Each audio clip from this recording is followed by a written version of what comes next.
And welcome, Hoosier fans, to another cold night, frigid, yet victorious episode of the Assembly Call. As today, your Indiana Hoosiers win over Kennesaw State 55 to 69. This takes the Hoosiers to 10-3 for the season and continue into the Christmas season. And that's how we'll end our non conference play as well. I'm your host, Kathy Amos. I'm here with Ryan Phillips, Coach Jeff Marlowe, and Andy Bottoms, and we will break it all down for you on this edition of the Simply Call IU Postgame Show. But let's start this show the way we do with every show, and that is with our Hoosier Proud banner moment. And guys, I'm going to be quite honest. I had a lot of trouble coming up with a banner moment for this game. And to be honest, I'm just going to go to the end of the game and say that the end of the game and the fact that we came out with a win was our banner moment for tonight. I thought that the team struggled. We were clearly hurting without TJD and without Xavier out there, really as a team. And I thought they came together, and especially in the second half, to really just gut it out. And it was not a pretty win, but at the end of the day, a win is a win. I'd rather win ugly than lose pretty, as we say in any day. And for me, I'm just going to say that end where the buzzer sounded and we came away with a win is my Hoosier Proud banner moment. And our banner moment today, as always, is brought to you by our friends at Home Field Apparel. They are now in their sixth season of sponsoring the Assembly Call, and their second as the presenting sponsor of the Back Home Network. And as you surely know by now, Home Field has the largest collection of vintage IU apparel that you'll find anywhere, with beloved logos like two different versions of the Bison. And if you support other college teams or have people in your life who do, Home Field probably has something for them as well. Their product line now extends to more than 120 different schools with unique vintage logos for all of them. Plus, I'm hearing rumors that perhaps we might get a refreshed Indiana line sometime in 2023. But no matter what you buy, you all know it will always be comfortable and the colors will last through many washings. Plus, you're supporting an Indiana-based company that came up through Kelly. So what could be better than that? So go to homefieldapparel.com and use our promo code HOME, HOME, to get 15% off your entire first order.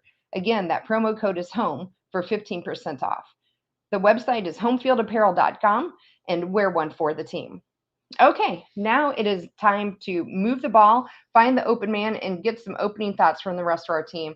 And I think we'll just go ahead and get this over with. Ryan, let's send it over to you for your rant. What would you like to say about that beautiful game tonight? Yeah, look, the offense for the first 30 minutes of the game seemed to be dump the ball into the post and then everybody stand perfectly still and just stay there. Don't move. Don't move, Miller. Don't move. You stay in the corner. I don't know what they were trying to do there. I don't know what, there was just no movement. They went small late, and I think that is what sort of unlocked things and spread the floor a little bit, and they were able to get some driving, and that opened up some threes. And thank God for Tamar Bates and Miller Kopp hitting some threes in this one, or who knows what would have happened. I don't know what they're trying to do offensively. I really don't. From game to game, it doesn't seem like there's a cohesive plan.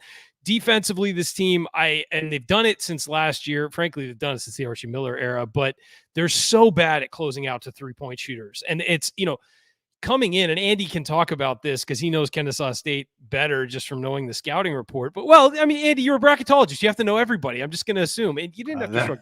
You didn't have to shrug your shoulders. You could have just sold it. Nobody. I don't want to lie to anyone. That's untrue. But okay, continue. Well, go ahead. I was trying to give you some, trying to boost you up there, buddy. Merry Christmas. That was your gift. But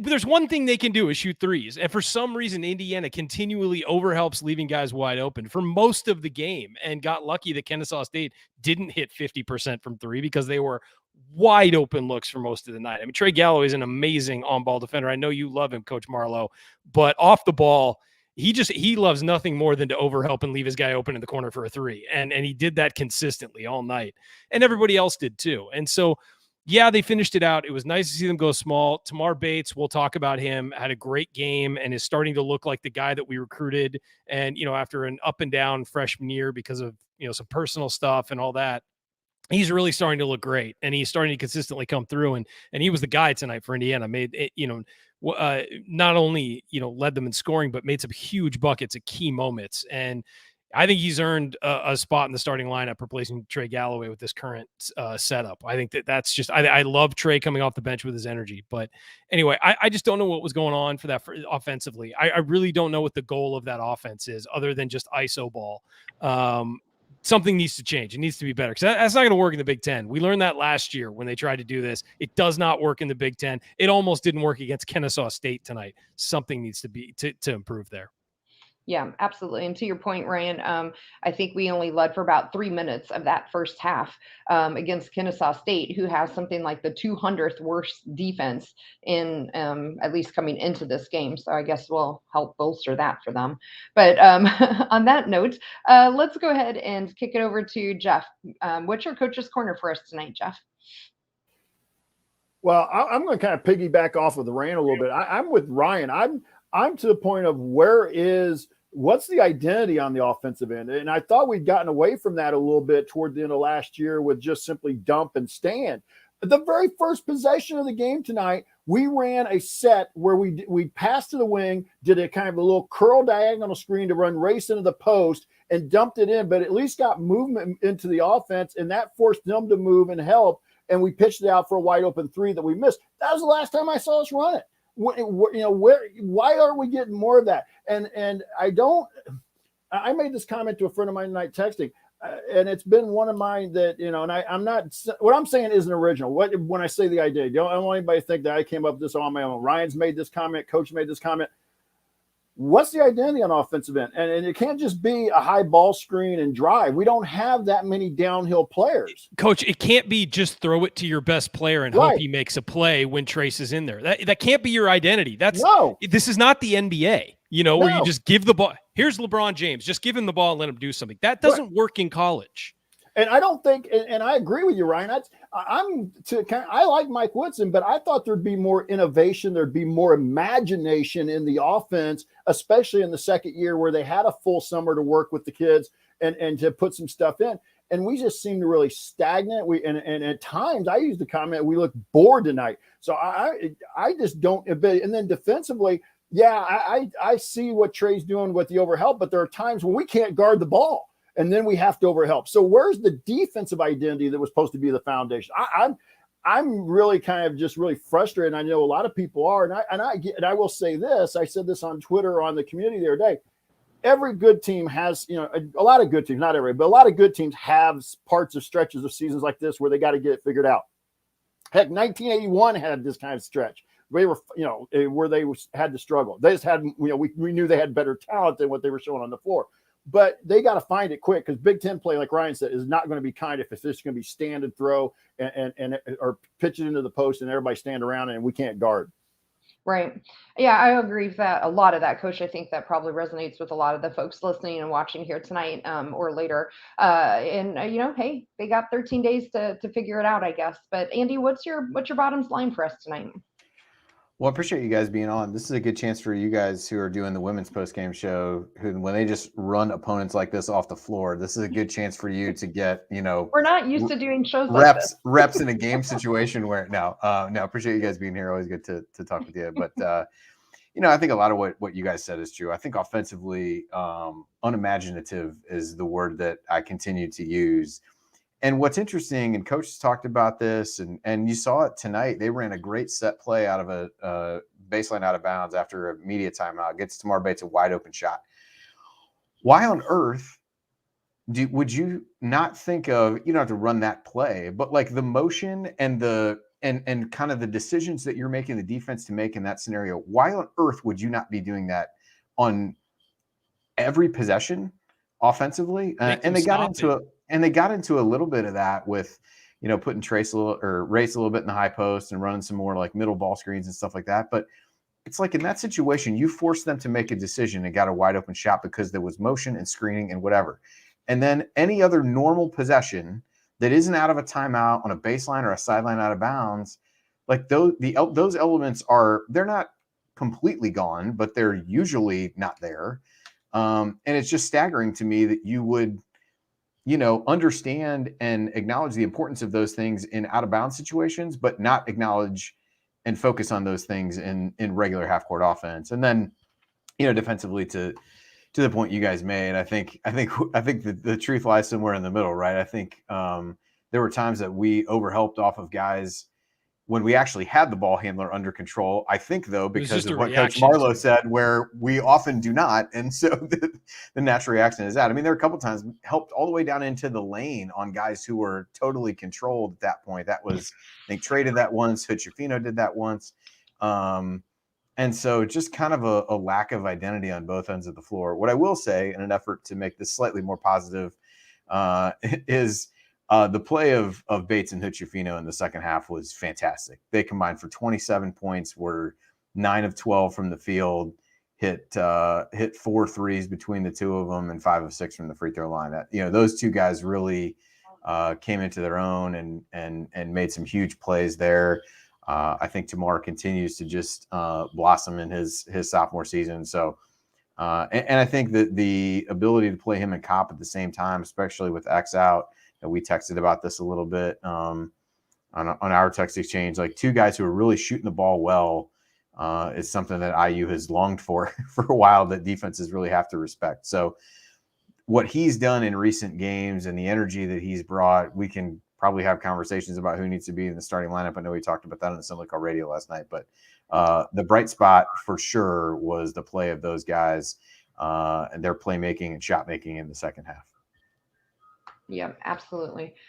All right. So coming up on our Assembly Call tonight, we will be pointing out our meaningful moments that you might have missed, as well as going inside the numbers and talking about some of our most important statistical notes from the game. So you are listening to Assembly Call, so stick with us as we continue onto our show. Just as a repeat, we don't have the music tonight, so I should just segment right into that. So you are listening to the Simply Call IU postgame show. Again, my name is Kathy Amos, hosting here tonight with Ryan Phillips, Andy Bottoms, and Jeff Marlowe, and we're breaking down Indiana's win over Kennesaw State. So first, tonight, we'll just go ahead and jump into our meaningful moments that maybe you have missed. Meaningful moments that you might have missed is brought to you by our friends at Hoosier Ticket Project, where they help individuals and families experience Indiana University athletic events in person for the first time through the generosity of alumni and fans. To learn more about how you can donate money or any extra tickets that you have to help create those meaningful moments for other IU fans, please visit HoosierTicketProject.org. Again, that's HoosierTicketProject.org. So, guys, I think I'll just kick it off with one meaningful moment for me. And I don't think it's one we probably really missed. Andy was kind of alluding that to it as well. But this is, for me, in the second half of play, right after the under 8 timeout. And Tamar Bates came out right after that timeout and hit one of his threes that we saw in that second half. Then Race went down on the defensive end, had a block. Jordan Geronimo was fouled on the other end, went 1 for 2, and that finally took us up 40-43. And I thought this was meaningful because I don't think we relinquished the lead finally after that. So to me, that was one meaningful moment. And again, it really sparked a run from Tamar Bates, I thought, that we saw throughout that second half, where he really seemed to come alive and spark the offense for the team. But Andy, let me kick it over to you. What do you have for any of your meaningful moments tonight? I think I don't have a specific moment. Maybe I do. Miller Kopp makes a foul toward the end of the game and really kind of got everybody together. I think he's starting to emerge a bit as a leader for this team and stepped up, made some big shots, but also was a guy who dove on the floor. I forget what that was. I think that was the second half, kind of poked the ball away, dove on the floor. In a game that saw another loose ball on the floor, 3 IU guys standing around it, 1 Kennesaw State guy actually dove on the floor for it. So, but I thought Kopp is really, particularly with X and TJD not on the court, has continued to really show some leadership, continue to play well, and so I thought him kind of circling everybody up. That foul actually was a foul on him. The one that was called shortly thereafter was not, but. Right. His ability to make some big shots, be a confident shooter, and as a veteran guy like that, he has to be able to serve that role, and particularly on a night like tonight. So I thought just his willingness to gather everybody around, and I think at one point during our text exchange, it was like somebody needs to really get and look pissed about this. Yeah. I think he was probably as close as it got, and I noticed that even a little bit at the Elon game on Tuesday night. He really does wear his emotions a little bit on his sleeve a bit more. There was if he thinks he should have got the ball, can kind of, throw his hands up. I think that was one of the plays that came up on the Hood-Schifino film session on Inside the Hall, where you could see Kopp throwing his arms up and whatever else. But I think he is a guy who, his emergence has been key, and his continued ability to score is going to be key for this team as they move forward without Xavier Johnson. Yeah, piggybacking on that, Andy, with two seniors out, with X and TJD out, you've got Miller Kopp and Race Thompson on the floor. Race has never been a super demonstratively vocal guy. I mean, he'll bring people together, and from all accounts, he's a leader behind the scenes. But on the floor, he's not that guy. Kopp has got to be that guy with those two other seniors out. You've got to have leadership on the floor. And so he's got to show that. And again, he's another guy who we hear great things about behind the scenes, but during a game on the floor, when things aren't going well, somebody has to take the lead. And you're right. He did that a bit tonight. Yeah, absolutely. Jeff, how about you? Do you have anything for us in terms of meaningful moments that you want to point out? Well, I will go back to kind of the one that Andy pointed out during his opening earlier. They ran that out of bounds play coming out of the media timeout for tomorrow, I think it was, and got a three ball. The very next defensive possession, I was texting with my friend group. That was, to me, the best defensive possession they had all night. They forced it down to late in the shot clock, forced either a bad shot or a bad pass, and then came down and scored again. And I thought that was that kind of segment. It took us from like a 4-point lead out to 6 or 7. And I thought that was and to me, that was kind of the meaningful moment. But I do want to piggyback off also what Andy talked about with Miller. It's time for somebody. And again, like Ryan said, X is out for a long period of time. TJD out for these last couple of years. But it's time for somebody on this team to show their heart on their sleeve and to show us some emotion on that floor and be willing to get up in some guys' faces and tell them that basically it's time to play harder and better and tougher. That's one of the things, again, back to the identity. I guess I'm an old school Bob Knight fan that, I grew up on. I want that physically tough, mentally tough team. And I'm just not seeing that right now. Yeah, we want all those 50-50 balls to go our way, right? A lot more than 50% of the time. So any other quick, meaningful moments, guys, that you want to talk about? Well, Kathy, you stole mine. So, I aim to please, Ryan. That's what I'm here for. Another one that I had, and maybe this is a way to talk about him not playing in the second half at all. There was a play in the first half. CJ Gunn came in, poked the ball away for a steal, and gets it up to Tamar for one of a couple dunks that he had. And,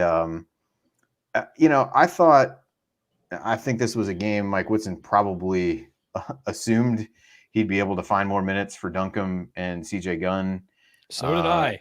Over the course of this game. Yeah, perhaps everyone did. Perhaps the team came in with that view that they would. And so I don't, there was a part of me that would have liked to see at least CJ get in a little bit in the second half. Thought he played okay. Certainly was no worse defensively than anybody else in the first half, and continued to bring some energy defensively. I think Duncombe, with IU playing better without the two traditional bigs in the game, didn't really line up really well for him to get minutes. But I thought another good moment from CJ Gunn. This game flow kind of put him out of things tonight, and whether that's a good thing for the future or not, I don't really know. I think he ended up playing a few guys more minutes than you would have anticipated, which is easier to do with a huge layoff coming up after this. Yeah, I agree with that, Andy. I was surprised not to see CJ Gunn in there. But let me ask you this. Do you think the reason, at least one of the reasons we didn't see Gunn get in, is because how well both Tamar Bates and Jalen Hood-Schifino were playing in that second half? And to me, at least, I thought our best lineup was when we had those two along with Jordan Geronimo, Race, and Miller Kopp out there. And because that unit was really seeming to gel pretty well, it just didn't feel like maybe Gunn fit into the flow of the game, and that's why we didn't see him. But that was one thought I had on that. But any validity in your mind to that? Yeah, I definitely think that's fair, and particularly when Kennesaw State really, and I thought they did a decent job of this over the course of the night, putting pressure on the ball. I thought we had some guys who really picked up their dribble in not great positions. And, to say the least. I think Hood-Schifino was really the only guy who seemed truly comfortable dribbling against some of the pressure. I think Galloway a little bit less so, and I think Bates even less than that. And I'm not sure that's a situation that CJ Gunn excels in necessarily either, as we talk through that. So no, I think you're totally right. He played the guys who were playing well together, which I don't really have an issue with, especially in a game that quickly turned from a a one where you think you're going to be able to get these guys minutes to, okay, now we just need to figure out a way to win this game. So, yeah, to piggyback on that, Andy, a little bit, it's Trey Galloway did not have a great game tonight. I thought on the ball late in the second half, he started defending pretty well. I thought he was okay for most of the game defensively. On the ball, off the ball, we've discussed. I didn't think he was great. But I thought he really picked up his defense in the second half. Offensively, he had those 2 threes in the first half and really didn't do much else. He had a couple rebounds. He did have that tip in that I thought was a really big play. Took the game from 6 to 8. And sort of that was sort of when you felt like, okay, the game's over. It was a missed 3 from Tamar. He came in, tipped it in.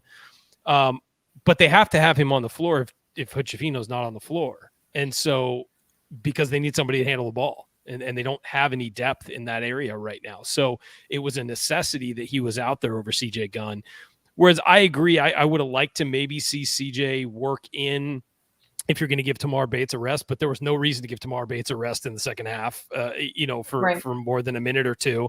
And there was no reason to really change that lineup. I think Miller Kopp, again, your only veteran really on the floor other than Race Thompson, your only perimeter veteran on the floor. So I think that's why they kept that group together, and they needed to win the game. I mean, that was, there wasn't any time to have some fun with a freshman out there, which I would have loved to see CJ play more. But they were trailing for some of it. And then they had to, put the hammer down and have what was probably your best team on the floor. So again, I agree. I would have liked to see him more. I thought that the 3 he took was a little ill-advised in the first half. He was a little deep, and it was a little early in the clock and wasn't really a set shot. But other than that, I thought I liked the way he played, and I've liked the way he's played the last couple of weeks.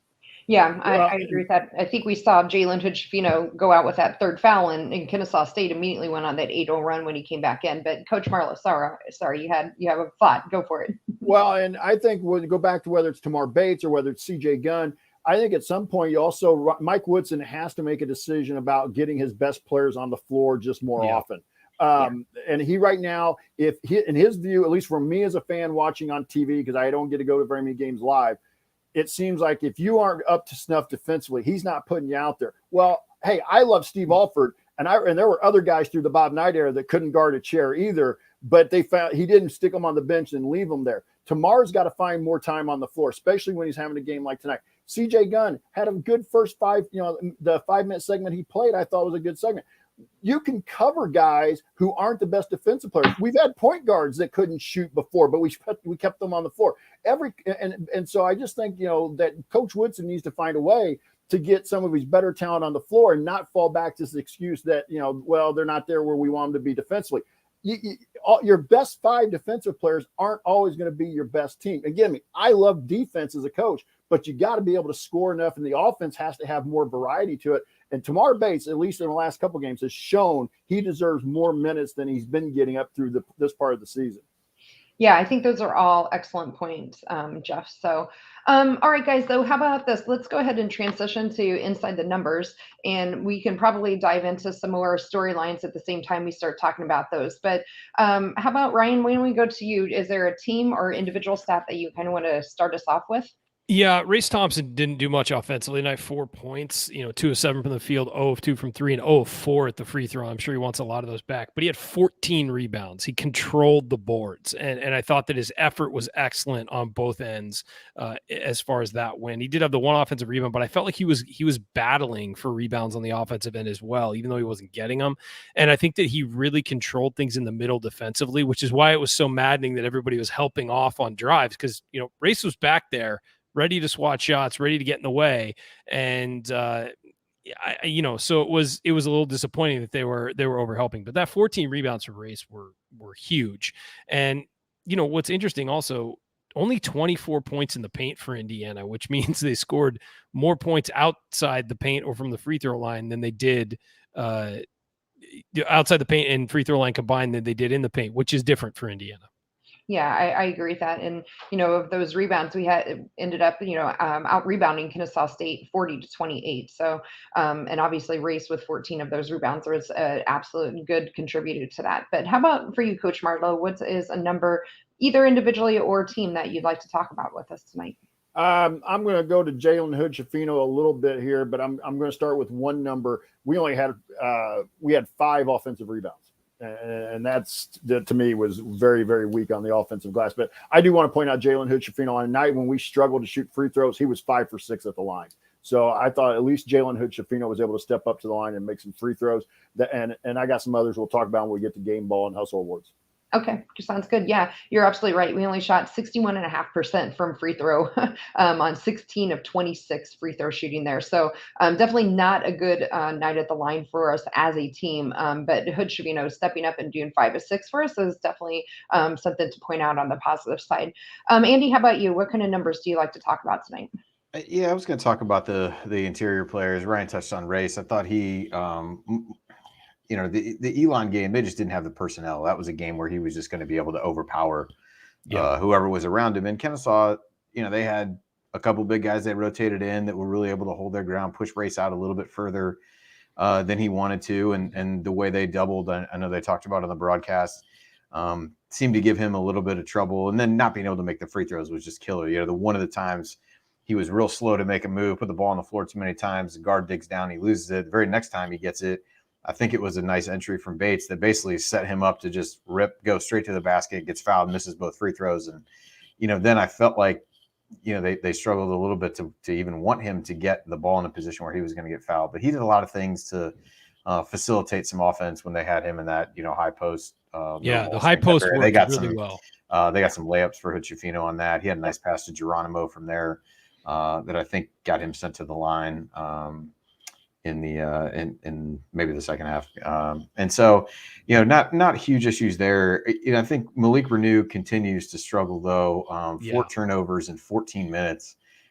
Just for a guy who early in the season was just a get it and go and kind of not think about it, was just a guy who really is overthinking and looks like he's overthinking at least. The play where he's basically not guarded, gets in the lane and ends up traveling just because he's almost thrown off by how open he was, but second guessing, do I pass? Do I shoot? How many dribbles do I take? Am I trying not to commit an offensive foul? Am I doing some of those things? And on a night like tonight, you could work around that because IU played better when they didn't have 2 traditional posts out there. So it didn't really make a difference that he couldn't be in the game as much.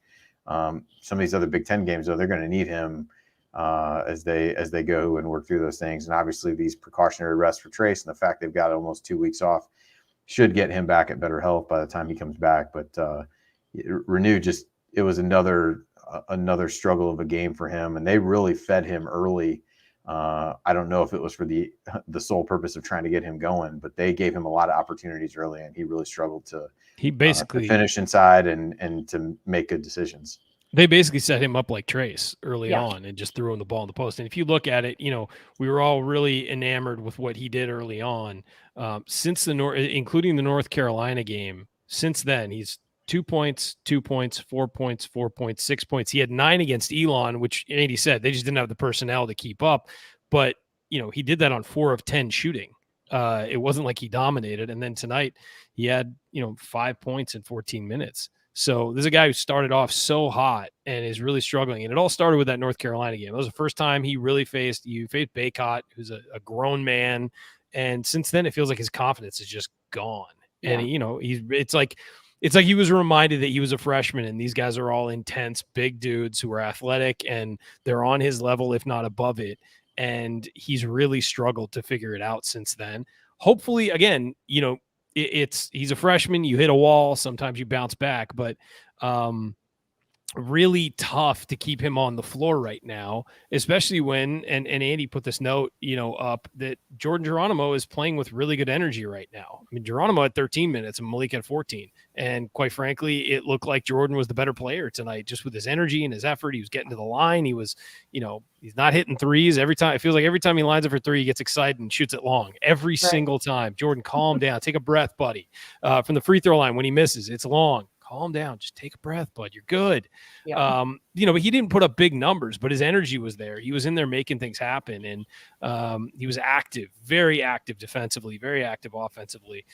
Didn't have a block or anything like that, but just the energy was better when he was on the floor. And he had 7 points and Malik had 5. And Malik is, a more talented player and should be doing better.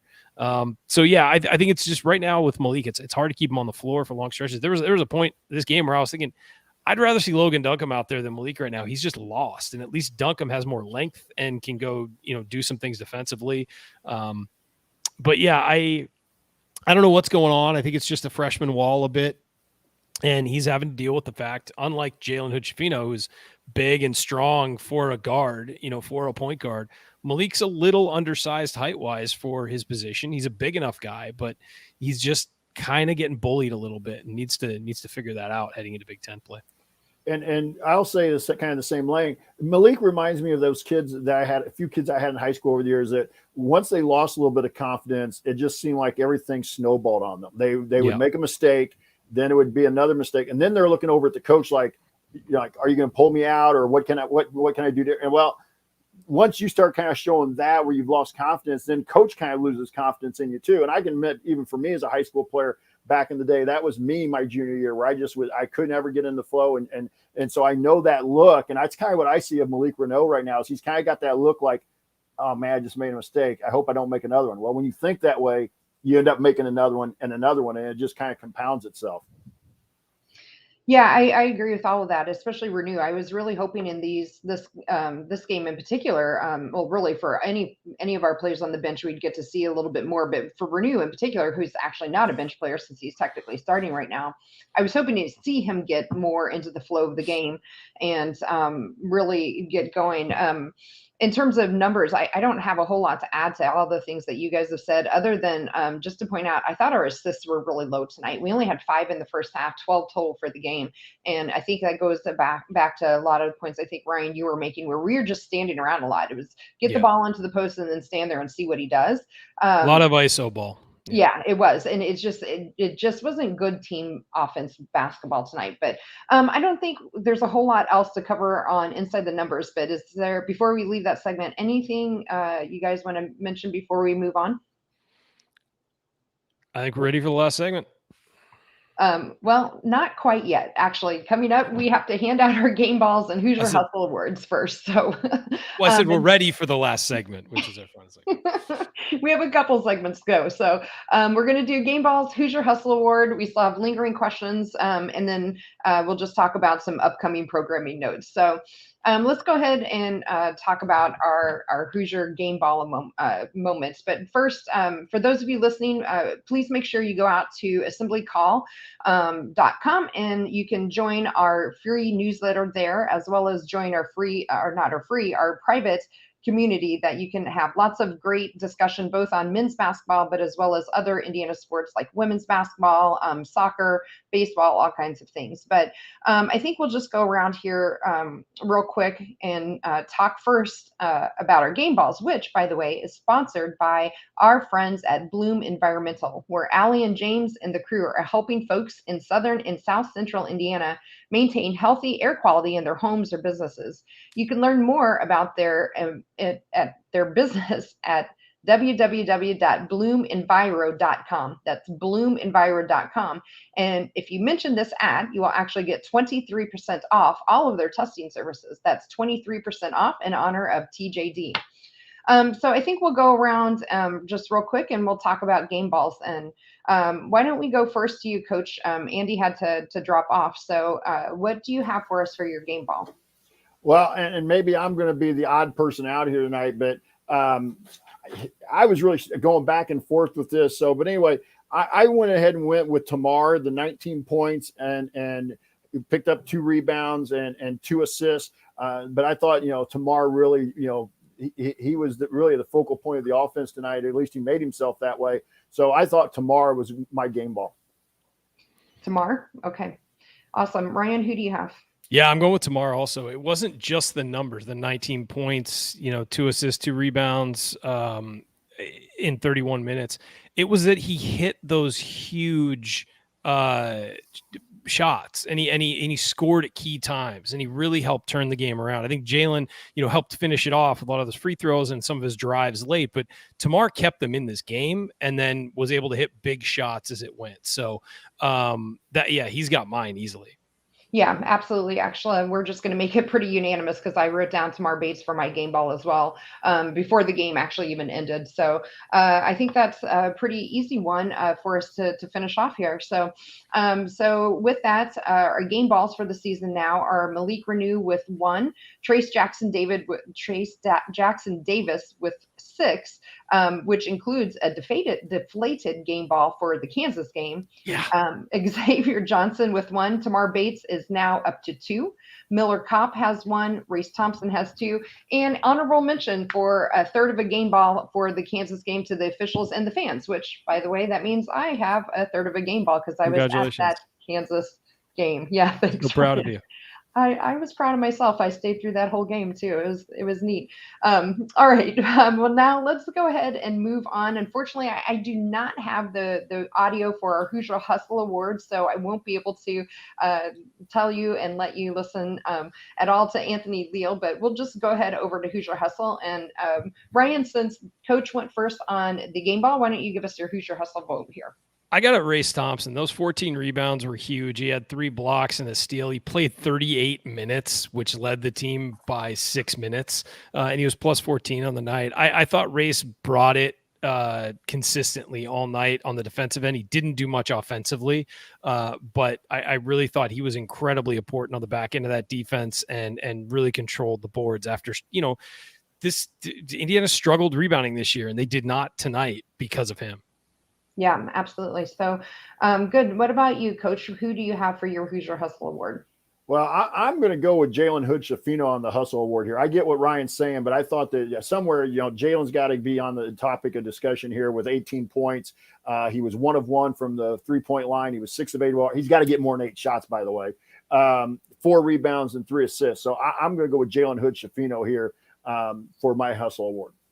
Yeah. All right. Well, I guess it comes to me to break the tie or to vote for a third person. But for me, I totally understand what you're saying with Reese Thompson for sure with the rebounding. I think Jordan Geronimo should get honorable mention too. As you mentioned, his energy was really high, and that was with a dislocated finger, right? So I thought that was really good. But who I actually wrote down and I'm going to vote for my Hoosier Hustle Award is also Jalen Hood-Schifino. So I agree with Coach. I think we really saw that when he got his 3rd foul and he went out and Kennesaw State went on that 8-0 run and either came back and tied it or even might have taken the lead back there for a short period of time. They put Jalen Hood back in. I don't think he came back out the rest of the game. And again, I know it's a flawed stat, not everyone likes it, but plus 22 on the night, I think he really showed it. And he shows why, as a floor leader for us, he's so valuable to this team and why we missed him with his back being hurt earlier this year. So I guess for tonight, our Hoosier Hustle Award will go to Jalen Hood-Schifino, which makes that his 2nd for the year. So in terms of season totals, Jordan Geronimo now has 2, Xavier Johnson 3, CJ Gunn 2, Race Thompson 1, Trey Galloway 2, and Tamar Bates with 1. All right, guys. So let's just go ahead and move on to our lingering questions. So if there's any out there in the chat mob, you want to drop them in, we'll try to quickly go through those. But Jeff, what do you have for any lingering questions tonight?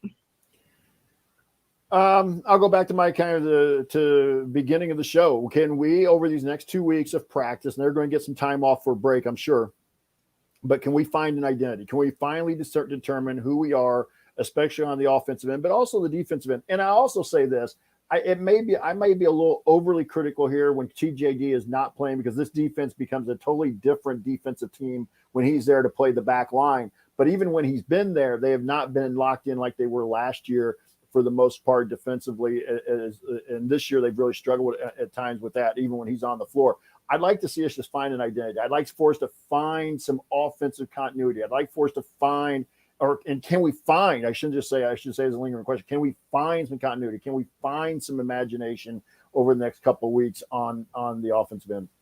Yeah, I agree with that, Jeff. I think we've certainly lost whatever identity we had at the beginning of the year, whatever that was, especially when we had that Xavier game and the North Carolina games. Can we get back to finding that? And we have, 13 days off to find it, hopefully. So, Ryan, how about you? What kind of lingering questions are on your brain? You got 2 weeks off. Can you get healthy? I think that's a big thing is, I think they've held Trace Jackson Davis for these games. I think if there were Big Ten games, he'd probably be playing. But I think you can get by without them. And Jalen Hood-Schifino is not 100%. You can tell at times he's slow to get into games a little bit, probably because of the back injury. You got to get warmed up a little bit. But can Jordan Geronimo, his finger, can that get better? Can Trace, get his back healthy? And you got 2 weeks time off. Also, one thing I want to note, who scheduled this game the Friday 2 days before Christmas, and then you have 2 weeks off? Right. What are you thinking? It's a recipe for kids to be checked out on the game. They're all ready to go home. And because you kept them around campus, now most of them probably won't be able to go home given the weather situation. Right. So do better, Indiana. Do better. Schedule one for like the 28th or something, or 29th. Yes, make it for after Christmas, and then we don't have this long break either. Well, right? It's not even one of my concerns. It's one of my lingering questions. Is this too long of a break for us? It might be. A number of teams are having that this year, but that is a concern. I think with how banged up Indiana is, you probably want some break, and it gives them these kids a chance to go home to if they can get there. But yeah, it was just stupid scheduling. If it had been yesterday or the first game this week was Monday and this was on Thursday, but number one, it's a Friday, and number two, it's 2 days before Christmas. I just think it was terrible scheduling. Yeah. And you're asking for an awkward game where everybody's just ready to get out of town. So, but anyway, I left already. Right? But let's face it. We, at least as bad as we look for, like Ryan said in his rants, for as bad as we look for 30, 35 minutes, we did not pull in Iowa and lose a bye game at home. Look, they won, and that's why I wasn't so harsh, because look, you are missing two starters. My banner moment. You are missing two starters. Jalen Hood-Schifino's not 100%. So yeah, they got what they needed to do done, and it's going to be on the record, with the committee as a win. That's all you care about. You didn't drop the weight on your toe, and now you got 2 weeks to prepare for Iowa, but. It is just a really stupid time to schedule something, but yeah, the lingering question, it's all about health. Can they get healthy? Because it's not just those guys, it's other guys look banged up too, and so it's just take that time off and get healthy, and hopefully enter Big Ten play at least relatively healthy. Xavier Johnson, if we see him again this year, it'll be a mirror. It'll be great, but we're not. I don't think anybody should expect that. But, I certainly hope we do. I haven't heard anything to say he's done for the season, but an injury like that, it's months to get better. So I would just default to him not being back. And then if he comes back, be really happy. Yeah, I think I saw on Twitter that he had an Instagram video, he being Xavier Johnson, that he'll be back in 6 to 8 weeks is what he's saying, that put him back around mid to late February. So, So let's hope for that. My lingering question is Coach Woodson ready to start changing some of our lineups and going maybe a little smaller? Because it just seemed when we had both Grace Thompson and Malik in there, our just lineup was clogging the lanes again. We were standing around, we were stagnant. And along with that, are we going to start seeing maybe Tamar Bates getting into that starting lineup? I think it might be time for us to start. I agree. I think we need him out there. And is he really ready then to get into that on a full-time, consistent basis? So that's a lingering question I think I have as well. I feel bad saying this because I know his number one fan is on this podcast, but Trey Galloway should be coming off the bench, and he should be coming off the bench to bring energy. And yes, I agree. I totally agree. 100% think that it's tough to have him starting. Bring him in as your secondary ball handler, but do not start him. I don't love starting him. First of all, you risk foul trouble, and he's the only backup ball handler you have. But I think you bring him off the bench for energy and a defensive presence, and maybe he plays 25 minutes or 30 minutes, but exactly. But bring him off the bench. Let Tamar Bates start, because he can give you offense, which is what you're struggling with at the beginning of games in every game. It's the first segment and the first 10 minutes of the last month have just been very slow starts offensively and nobody doing anything. Well, you got some instant offense right there. Tamar Bates is finally living up to that billing that we all knew he could. He needs to be in that starting lineup, I think. Yeah, I think so too, Jeff. Any rebuttal, or do you agree with Ryan on that? No, like I said, I agree totally. I like it, and I totally agree with Ryan saying. Just because he's the first guy off the bench or the first guard off the bench doesn't mean he can't get 25 minutes that he got tonight. Exactly. He got 29. It's not about Yeah, it's about who exactly. finishes, not who starts is what's important. But Exactly. you need offense to start, and that's what Tamar is there. And I thought he actually played better overall with the second unit, or as he came in as that first sub and would spark the first unit a little bit, however you want to look at it. So I totally agree with Ryan. And I agree with you, Kathy. I think it's time to tweak the lineup a little bit, especially now that X is out. Jalen looks like he's comfortable enough at the one, so we may not need to trade Galloway to be kind of the second point guard on the floor at the same time. Put Tamar in there. Let's see how he does. And sometimes you also find out that kids aren't as productive starting as they are off the bench. So, but let's find out. Learn something about your team. Yeah. Let's find out. Yeah. I mean, we can't have go small. We can't have another night where we score 27 points and a half against somebody that's a 200 ranked defense. We're getting ready to get into the heart of Big Ten play, and you're not going to we can't have that. We can't have a 27-point half again. So, all right, guys, any other lingering questions or storylines we have not talked about that you want to hit on tonight's game, or we beat the proverbial horse enough? I think we've done it for Kennesaw State. Yeah. All right, cool. Well, let's talk about our upcoming programming notes. So Jeff and I, in case those of you don't know, we also cover the Indiana women's basketball program. We do that on our podcast, Doing the Work. You can find us at Doing the Work on Twitter, and we post ours in the Simply Call YouTube chat, and we have our own podcast feed. So if you're not listening and are following the women's team, we'd love to have you come join us in that live chatter as well. And the next opportunity for that will be against the women's team taking on Michigan State on the road next Thursday. Jeff and I will be doing a live post game then as well. That is going to be approximately 4 o'clock Eastern, 5 Central. And then next Thursday as well, just a couple hours later, Assembly Call Radio will have their time. And I think that is when they will probably, I'm guessing, preview the next men's game, which will be Iowa. And that is not until January 5th. So with that, guys, I think it is time for our last call. But before we do go to that, please remember, everyone listening, to check out our friends at Homefield Apparel. You can find them at homefieldapparel.com. And if you haven't bought from them, go out and do it right away. And you can use HOME, HOME, to get 15% off of that first order. So, Ryan, what do you have for your last call tonight? What would you like to leave us on? Well, look, they got through it. Where the first 2 months of the season are down. Indiana has struggled against some really good teams in Rutgers, who actually looked excellent tonight against Bucknell, Kansas, and Arizona. They beat the teams they were supposed to beat and took out North Carolina and Xavier. So they went 2-2 in those quote unquote big games. They're 1-1 in the Big Ten, and they took care of business against the teams they were supposed to annihilate. They largely did, except for tonight, but I'm done talking about that.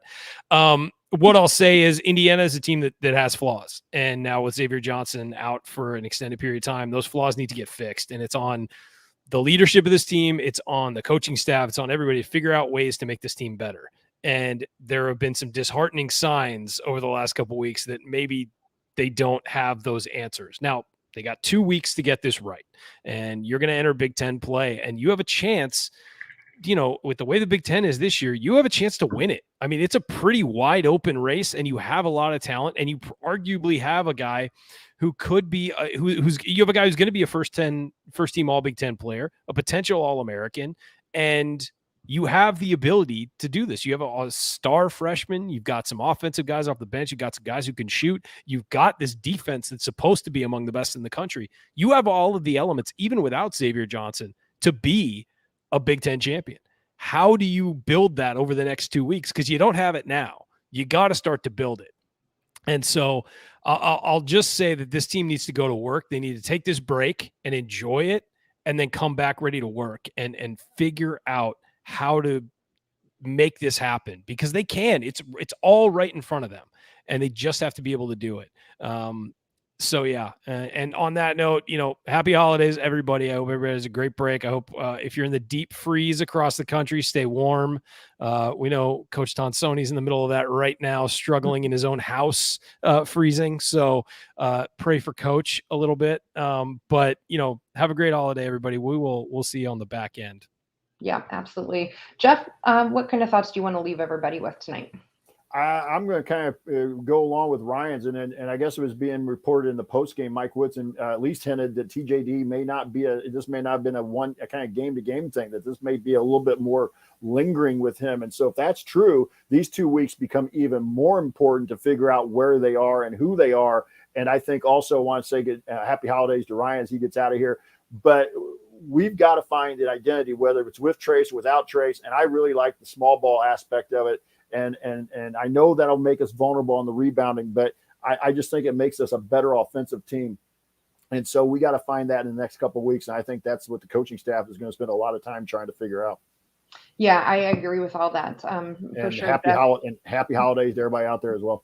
Yes. Yeah, maybe Ryan can take some of that California heat somehow and bundle it up to us that are stuck in this Midwest deep freeze. That's for sure. So, yeah, absolutely. I agree with everything that you said. It's disconcerting. Hopefully, it's not going to be still lingering for TJ to be out when we have him with that Iowa loss. And, our team has to understand that they have to start getting off to better starts because they're not going to be able to come back like they were against Kennesaw State. I mean, just ask Iowa. You can't take any team lightly this year at all, whether it's in the Big Ten or not. And I think that's, they just need to go back to, like you said earlier, Jeff, they need to find their identity again, whether that's on the defensive end or finding something on the offensive floor, because I don't think we found an offensive identity yet under Coach Woodson. And it's really time to start finding that. So, and I will say that as well. I think that's a great point, that they just got to find some movement and things like that. And I just really want to see, like you said, some movement. I want to see some identity. That's the big thing. Sorry, I interrupted you. That's okay. That's all right. No problem. So I don't really have a whole lot else to say about it. I mean, we've got a long break here coming up. So I think that is going to do it for us tonight. So for those of you out there listening, thanks very much for joining us tonight. If you do want to see us do the show live and be part of that live chat, please make sure you subscribe to our YouTube channel. You can find that at youtube.com/assemblycall. And also don't forget to go to join.assemblycall.com to join our free email newsletter. Thanks to Bob Thompson for the music that you do hear normally on the show. And thanks to John Ringer of Riggs Design for designing our logo. But thanks most of all to you that are listening. And we'll be back to talk IU Hoops again with you on Thursday. Both women doing the work with Jeff and I, as well as the Assembly Call guys on Thursday Assembly Call. But until then, keep your elbows in, your eyes on the rim, and let's go Hoosiers. See you, everybody. Thanks, everyone. Take care. All right. Yeah, let's get out of here. It's a cold night up in this part of Indiana. Luckily, it is in southern Indiana down here too, where I'm at with my mom and my husband. I don't know. We got up to 2 degrees today, though. So hey, which is warmer than it is back in Des Moines, where I normally never got above 0. So we got to 0 here in Rensselaer, and it's one of those where luckily Coach has got some heat coming back, but we've been able to, knock on wood, keep electricity, and hopefully maybe by tomorrow afternoon the wind will start to lay down a little bit. And that's the big thing. But run some water tonight again. We did it last night. Had a couple faucets running to keep the pipes from freezing. So I know it. So great. All right. Well, Jeff, it was fun doing 2 podcasts in a row with you tonight. This was unexpected for us. So I'm glad that we were able to jump in here. That I think it was fun. I'm not sure. We came away with the win. So we'll call it fun. We get and it seems like when we do Assembly Call post games, we've been kind of bad luck. We don't get very many wins usually to hop onto. So hey, happy holidays to everybody, and we'll talk to you guys next week after the Michigan State game on our side, and then the AC radio will be on Thursday night. Yep, sounds good. All right, good night, everyone.